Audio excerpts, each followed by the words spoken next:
ഇതൊക്കെ അട്ടപ്പാടിയിലെ തനതായിട്ടുള്ള മില്ലറ്റുകളാണ്. ആദിവാസികൾ കൃഷി ചെയ്യുന്ന ചെറുധാന്യങ്ങളാണ്. മണിച്ചോളം അല്ലേ?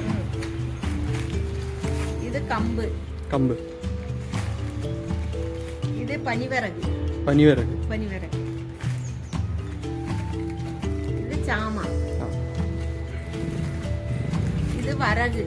വരക്. ഇതും ഒരു സൈസ് വരക്. ഇത് ചാമ. ചാമ ഇപ്പൊ 2 തരത്തിലുണ്ടോ?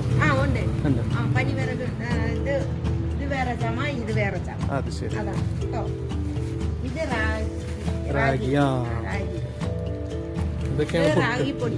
പൊടി അല്ലേ? ഇത് ചാമരി. ഇത് തനിയരി.